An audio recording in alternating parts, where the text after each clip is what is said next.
Hi, I'm Alan Ng. I'm with Zorianna Kit, and today we're reviewing Nightmare Alley from Guillermo del Toro. It's weird, this movie. I know you liked it a lot, but the more I think about it, the more I feel like it should be a great movie. But the more I pull myself back from it, I felt like it was a good movie. As I'm preparing my notes, it's like, I should really like this movie a lot more than I did, but I just can't get myself there.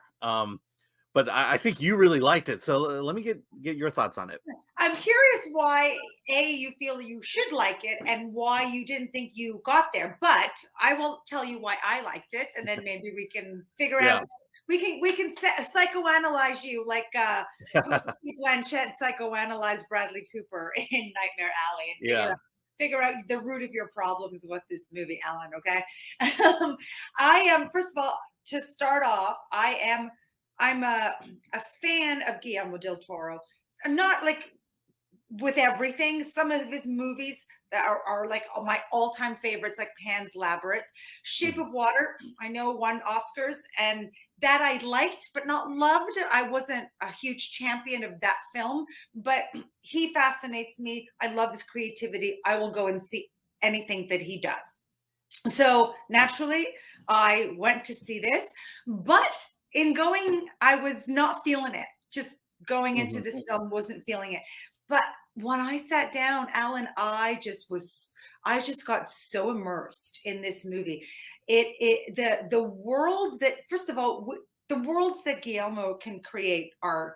It's intense and it's immense. I mean, every frame is packed with so much stuff to just evoke the worlds that we are in. In this case, the first half of the movie is the carny world, and the second half is this, upper crust Yeah. society, decadent, This everything. affluent grifter story. Yes. Yeah. So this is a remake of a film noir, and I really think that Guillermo del Toro really film noirs this all the way to its maximum potential, with Kate Blanchett just eating up every scene that she's in, almost to the point of being a little camp. But I think the team of Bradley Cooper and Kate Blanchett going head to head, toe to toe, grifters grifting each other, con men conning each other. I mean, it's one giant con, and I loved everyone pulling the wool over everyone's eyes until the Yeah. last two standing have to duke it out. This Yeah. was great. I think it's interesting because you kind of went in with low expectations. I think I went in with higher expectations than I should have. And I think the movie kind of straddles that parallel between the two of us. And because I mean, honestly, I really love the acting. I love this ensemble. The look of the world he's created, the carny world. I loved, even though now that I'm thinking about it, it reminds me a lot of Tim Burton's Dumbo. In Okay. terms of style, I'm not comparing the two movies, but I'm comparing the visual look and feel of it. Well, let me interrupt you. Yeah. To me, it's funny you say Dumbo, because for me, I would liken it more to HBO's Carnival. Remember that Mm. show?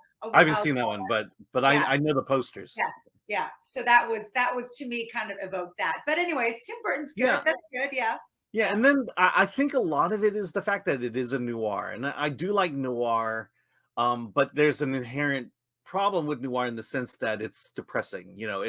It's a guy starting at a low place in life and just getting lower and lower, and bad things happening. And No, wait, and wait. No, he doesn't go lower and lower in his mind. And what's presented to us, he goes higher and yeah, higher, yeah, well, ignoring all the advice given to him yeah, about this is the ultimate cautionary film noir tale, and a right, and man who ignores all the warning signs and the literal messages he was given, like, yeah. don't ever do this, Don't and do he this, don't do that, don't do this. Yeah, does. I mean, you're right in that. But there's, because it's like a horror film, because that people are gonna die and die in horrible ways. This Oh, same thing with noir. yeah. Things seem to go good, and then they're gonna get bad, and they go bad and bad and bad. And I think there's kind of an emotional thing about that. Titanic, you love this movie, but Yes, Valley's like sinking yes, the ship gonna sink, but yes. people are gonna die. Yeah. Don't And get too comfortable because it's gonna get bad real soon. And when it gets bad, oh, it's gonna get so bad. yeah. I think there's a lot of that to it. I think that's my feeling, the general feeling is, yeah, I'm seeing some great performance here. The story is so clever. But yeah, man, things are gonna get bad. And then there's the hey, here's the big grift. All we have to do is this, and then we're off, and we'll take the money and we'll win, and Yeah. life will be great. And you know full well that Yeah. it's not going to go that way, Yes. and it's going to end badly. And not only is it going to end badly, it's going to end real bad. Yes. And if anything, the best part of the movie is the ending, that final scene that we can't talk about. Yes. And that Um, final scene is something that is, it's told as an expository story an at the epilogue in a way, yeah, beginning of the film. It's sort of explained like yeah. in exposition, and then there's a moment towards the end when Bradley Cooper boards the train, and then that's when it dawns on me that this film is about to come full circle. And Yeah, then I'm just like the color drains out of my face. yeah. And I'm just like Well, watching it go to this terrible, yeah, terrible. well, it's funny you mentioned getting on the train because right when he got on the train, I called the ending. It's like this Yes, is this is how it's going to end. And yes, so again, I think maybe my issue with why my feelings about the movie is just the fact that it's more the story and the impact, and in a way, it does what sets out to do. It is a noir, and it fulfills every requirement of it. And the ending, every aspect of the story falls into that. in general, that you're bothered by. I'm not bothered by it. I'm just saying why it's keeping me from saying it's a great movie I see. versus a good Okay. movie. And So I'll give you a great example because I was in the test audience for Child's Play, the first one, the original, the one that started the whole series. And yeah. I remember on my note cards saying I hated this movie, and it scared me too much, and I was just tense the entire time. And I realized I was writing exactly what they wanted me to say, even though I said it was a bad movie. And I it's like this was the goal of the movie. Here's the emotions we want to pull out of you, and hey, job well done. They did it. Well, I noticed that one of the reasons, well, if you look at a filmography like Guillermo del Toro's, you see that a lot of his stuff kind of deals with the supernatural monsters kind of thing. Pan's Labyrinth being an example of Yeah, that. Shape of Water, of course, with the sea. Hellboy, and yeah. Hellboy, yeah. So that's kind of his thing, and this film doesn't have that, that monster in it. But Yeah. oh boy, is it packed with monsters, like monstrosities, people doing Mhm. monstrous things. But but but even though it doesn't have that Mhm. physical monster that we have seen in his movies, it is still nevertheless a monstrosity in terms of what we see occur, and just the intent of like the Yeah. horribleness of these people. What I really loved about this movie, I've been a fan of magic for a long time, and the middle of the movie is Bradley Cooper's character Stan getting into, becoming a master mentalist. Hmm. Um, he's doing cold readings, but he's pretending to be a medium and being able to contact the dead. And Yeah. this world fascinates me so much. Just the fact that people can do it. I've been watching this magician from England called Darren Brown, and he to me is probably one of the best mentalists I've seen in a while. Just to be able to do cold readings like that, you do get kind of the behind the scenes of how that world Yes. works. Yeah. And then to turn it on its head, you have Kate Blanchett's character, who is a psychiatrist, who is also in a grift, and it's just like, yeah, mentalism and psychiatry, they're kind of, you know Linked. yeah, they're kind of I don't want to call the psychiatric community a bunch of shills, but it's certainly set up that way. To just go behind the scenes of the carnival world, to learn how these magic things or grifter things were all done, was great. And then to have it moved from a low class poor dumpy world into the echelons of high society. Same con, same grift, different classes, different levels of money and status, and people still fall for that. Let me bring up one thing someone had brought up to my attention, but some people I understand didn't think Bradley Cooper was the right person to take the lead role here. And I'm like, other than the fact that the guy is, too good looking for his own good, I thought he did a really good job in this movie. Yeah, I like the fact that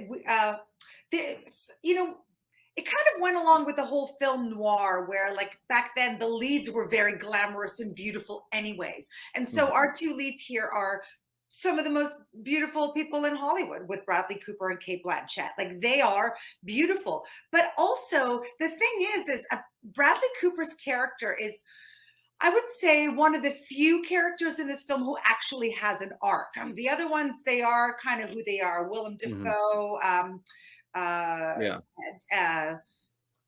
David Strathairn and Toni Collette.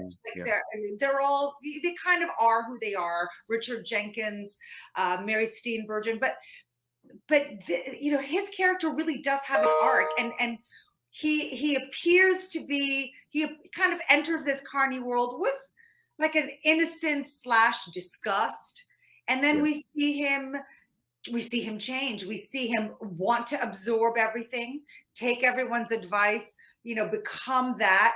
Then hubris kicks in, Icarus flying too close to the sun, and then the fall. And I really enjoyed that arc. And I think part of Bradley Cooper's looks, it works for this character. It works to reel people in. He does have that, the blue eyes and the charm, where if you are, want to talk to your dead relative and this man is talking to you and saying he can, you want to believe him. You look at that face, there's like an innocence and a charm to it, and then later it becomes something completely different. I think also his performance is incredible. This character is so layered. Yes. There's this outward appearance of, hey, I am a trustworthy person, and he does these horrible things, but at the same time there's this deep darkness within him, and that contrasts itself well with Rooney Mara's character. But this idea that all this time he knows he's such a horrible person. Yes. He's a bad person. Yes. And to have that kind of mantra reverberate from scene to scene to scene, the fact that he is fighting himself between whether he accepts whether he's bad or not, or whether he really is.